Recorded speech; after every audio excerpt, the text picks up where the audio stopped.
வணக்கம். இயக்குனர் அருண் மாதேஸ்வரன் இயக்கத்தில் தனுஷ் நடித்துள்ள திரைப்படம் கேப்டன் மில்லர். வரலாற்று பாணியில் உருவாகியுள்ள இந்த படத்தில் பிரியங்கா மோகன், நிவிதா சதீஷ், ஜான் கொக்கன், சுமேஷ் மூர், சிவராஜகுமார் உள்ளிட்ட பலர் முக்கிய கதாபாத்திரங்களில் நடித்துள்ளனர். பொங்கல் பண்டிகையை முன்னிட்டு கடந்த ஜனவரி 12 இந்த படம் ரிலீஸ் ஆனது. இப்படம் விமர்சகர்கள் மற்றும் ரசிகர்கள் மத்தியில் ஒரு சுமாரான வரவேற்பை மட்டும்தான் பெற்றது.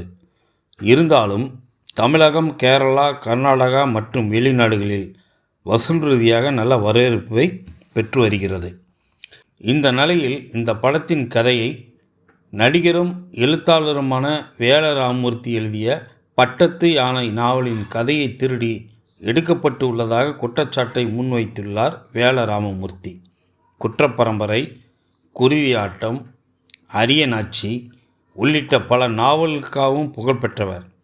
இவர் எழுதிய பட்டத்து யானை என்ற நாவல் டிஸ்கவரி புக் பேலஸ் பதிப்பகத்தார் மூலம் புத்தகமாக வெளியாகியிருந்தது. கேப்டன் மில்லர் திரைப்படம் தன்னுடைய நாவலிலிருந்து கதையை திருடி எடுக்கப்பட்டதாக வேல ராமமூர்த்தி குற்றம் சாட்டியுள்ளார். இது தொடர்பாக மீண்டும் அவர் கூறிய போது, கேப்டன் மில்லர் படத்தின் கதை எனது பட்டத்து யானை நாவலை பின்னணியாக வைத்து உருவாகியுள்ளதாக கேள்விப்பட்டேன். இதெல்லாம் செய்ய அசிங்கமாக இல்லையா? பட்டத்து யானை நாவலை எழுதி நான் இன்னும் உயிரோடு தானே இருக்கிறேன். என்னிடம் ஒரு வார்த்தை கேட்டிருக்கலாம் அல்லது அனுமதி வாங்கியிருக்கலாம். கேப்டன் மில்லர் மட்டுமல்ல, இன்னும் பல படங்களிலும் எனது கதைகள், சீன்கள் திருடப்பட்டுள்ளன.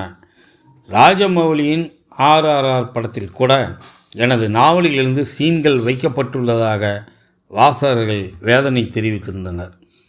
கேப்டன் மில்லர் கதையை தென்னிந்திய திரைப்பட எழுத்தாளர் சங்கத்தில் பதிவு செய்துள்ளேன். புகார் வந்தாலும் வலுத்தவன் பக்கம்தான் நியாயம் பேசுவார்கள். தமிழ் திரையுலகில் இப்படி அடிக்கடி நடப்பது அசிங்கமாக உள்ளது. ஒரு படைப்பாளியின் கதையை கூச்சமே இல்லாமல் திருடுகின்றனர்.